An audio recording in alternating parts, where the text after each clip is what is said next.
तो आज हम लोग बात करेंगे इंडियन आर्मी का जो रैंक स्ट्रक्चर है उसके बारे में। तो चलिए शुरू करते हैं।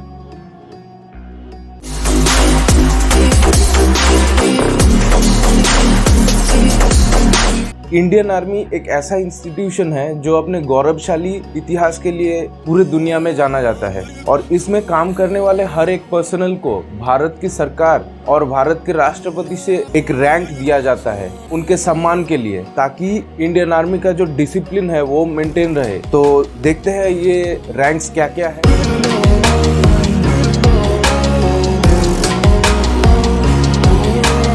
पहले हम बात कर लेंगे अदर रैंक्स का। तो अदर रैंक्स में सबसे नीचे आता है सिपाही रैंक और आर्मर्ड या फिर जो घुड़सवार होते हैं उनके लिए सवार रैंक। तो एक रिक्रूट जब भी आर्मी रैली कंप्लीट करने के बाद रेजिमेंटल सेंटर में ट्रेन होने के बाद आता है तो उसको सिपाही रैंक या फिर सवार रैंक दिया जाता है। ये रैंक होल्डर्स कोई भी इंसिग्निया नहीं पहनते, बस अपने शोल्डर पैच में अपना रेजिमेंट का नाम लगाते हैं। नेक्स्ट हम बात करेंगे लांस नायक या फिर एक्टिंग लांस दफादार। तो इसे आइडेंटिफाई करने के लिए एक डाउनवर्ड एरो होता है जो कि शोल्डर में लगा हुआ होता है सोल्जर के, और उसके बाद है नायक या फिर लांस दफादार। इसे आइडेंटिफाई करने के लिए दो शोल्डर एरोज होते हैं जो कि एक सोल्जर के आर्म में लगा हुआ होता है।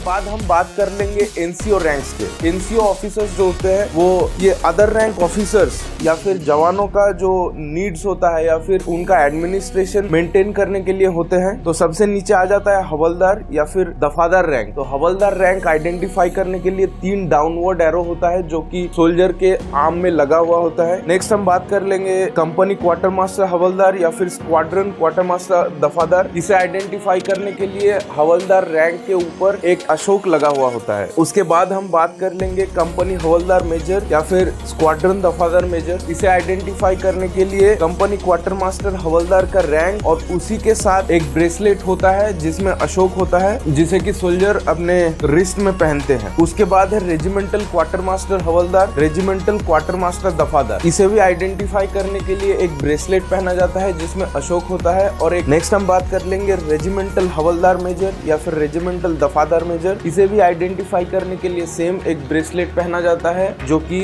सोल्जर्स अपने रिस्ट में पहनते हैं और उसी के साथ साथ आर्म में हवलदार मेजर का रैंक होता है।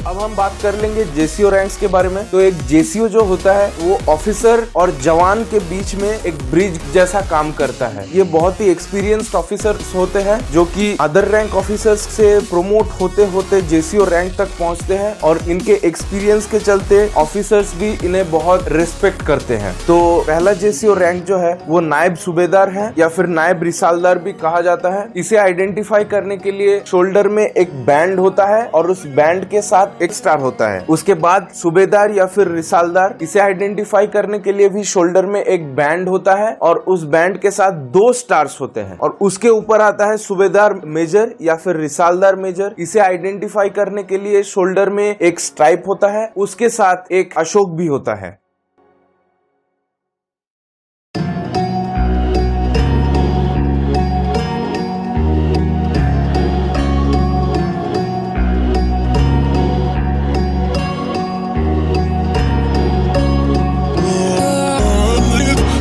बात कर लेते हैं कमीशन्ड ऑफिसर्स के बारे में। तो कमीशन्ड ऑफिसर अगर बात करें तो जो भी ऑफिसर रैंक्स है, मतलब जिन्हें आर्मी में एक्चुअल में ऑफिसर्स कहा जाता है, वो कमीशन्ड ऑफिसर्स होते हैं। इन्हें रैंक प्रोवाइड किया जाता है भारत के राष्ट्रपति की तरफ से। तो पहला हमारा कमीशन्ड रैंक है लेफ्टिनेंट। एक ऑफिसर कैडेट जब भी अपना प्री कमीशन ट्रेनिंग, चाहे वो IMA से हो या फिर OTA से हो, कंप्लीट करके आता है, उसे सबसे पहले लेफ्टिनेंट का रैंक ही दिया जाता है। चाहे उसका मेरिट कैसा भी हो, उसे लेफ्टिनेंट का रैंक ही दिया जाता है। इसे आइडेंटिफाई करने के लिए शोल्डर में 2 स्टार्स लगे हुए होते हैं। उसके बाद हम बात कर लेंगे कैप्टन रैंक के बारे में। एक लेफ्टिनेंट प्रोमोट होकर कैप्टन रैंक में प्रोमोट होता है और इसे आइडेंटिफाई करने के लिए 3 स्टार्स होता है शोल्डर्स में। उसके बाद हम बात कर लेंगे मेजर रैंक के बारे में। एक कैप्टन को प्रोमोट होने के बाद उसे मेजर का रैंक दिया जाता है और ये एक पूरे कंपनी को लीड करते हैं। अगर आपको कंपनी के बारे में जानना हो तो आप हमारे पिछले वीडियो भी चेक कर सकते हैं। तो एक मेजर का रैंक जो होता है वो शोल्डर में एक अशोक से आइडेंटिफाई किया जा सकता है। उसके बाद हम बात कर लेंगे लेफ्टिनेंट कर्नल। दोस्तों, लेफ्टिनेंट कर्नल का जो रैंक है, लेफ्टिनेंट कर्नल रैंक के जो ऑफिसर होते हैं वो कमांडिंग ऑफिसर से जस्ट नेक्स्ट ओहदा होता है और ये पूरा यूनिट का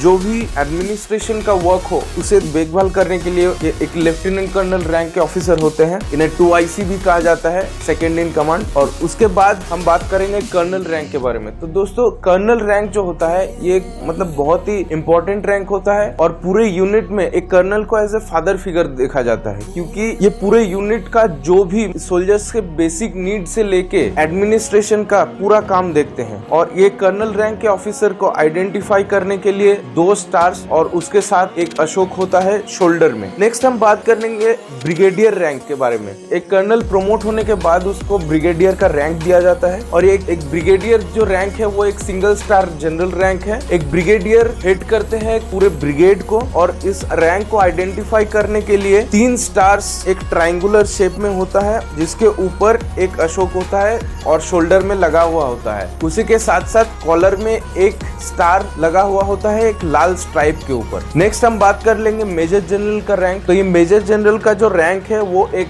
2 स्टार रैंक है और इस मेजर जनरल रैंक को आइडेंटिफाई करने के लिए ऑफिसर के शोल्डर में एक क्रॉस स्वॉर्ड और उसके साथ एक स्टार लगा हुआ होता है। उसी के साथ साथ कॉलर में एक रेड स्ट्राइप के ऊपर 2 स्टार लगा हुआ होता है। उसके बाद आता है लेफ्टिनेंट जनरल रैंक। तो ये लेफ्टिनेंट जनरल रैंक जो है ये एक 3 स्टार जनरल रैंक है और इसे आइडेंटिफाई करने के लिए शोल्डर में एक अशोक, उसके साथ क्रॉस स्वॉर्ड होता है और उसी के साथ साथ कॉलर में एक 3 स्टार के साथ रेड स्ट्राइप लगा हुआ होता है। इसके बाद हम बात कर लेंगे जनरल रैंक के बारे में। तो ये एक जनरल रैंक का ऑफिसर जो होता है उसे अपॉइंट किया जाता है as a chief of the Indian army और ये जनरल रैंक एक 4 स्टार रैंक है जिसे आइडेंटिफाई करने के लिए शोल्डर में एक क्रॉस स्वॉर्ड, उसके साथ एक स्टार और एक अशोक लगा हुआ होता है और उसी के साथ साथ एक स्ट्राइप लगा हुआ होता है कॉलर में रेड कलर का जिसमें 4 स्टार्स होते हैं और एक गार्लैंड होता है लोटस का। नेक्स्ट हम बात कर लेंगे फील्ड मार्शल का रैंक। जो एक फील्ड मार्शल का रैंक है वो एक ऑनररी रैंक है और कुछ ही लोगों को मिलता है। आज तक इंडिया में सिर्फ 2 लोगों को फील्ड मार्शल का रैंक मिला था। जो पहले थे फील्ड मार्शल KM करियप्पा जो कि इंडिपेंडेंस के बाद इंडियन आर्मी के पहले चीफ थे। दूसरे थे फील्ड मार्शल सैम मानेकशॉ। तो इस फील्ड मार्शल सैम मानेकशॉ जो थे वो 1971 वॉर में चीफ ऑफ द आर्मी थे और इन्हीं के बदौलत आज बांग्लादेश पाकिस्तान से फ्री है और एक इंडिपेंडेंट कंट्री है। तो ये फील्ड मार्शल का जो रैंक है वो एक 5 स्टार जनरल रैंक होता है जिसे आइडेंटिफाई करने के लिए शोल्डर में एक अशोक होता है और उसी के साथ एक क्रॉस स्वॉर्ड होता है और क्रॉस स्वॉर्ड को लोटस के गार्लैंड से कवर किया जाता है और कॉलर में एक रेड स्ट्राइप होता है जिसमें 5 स्टार्स होते हैं। तो एक फील्ड मार्शल रैंक के ऑफिसर कभी नहीं रिटायर करते। हालांकि ये ऑन ड्यूटी नहीं होते लेकिन इनका रैंक जब तक वो जिंदा है तब तक उनको दिया जाता है।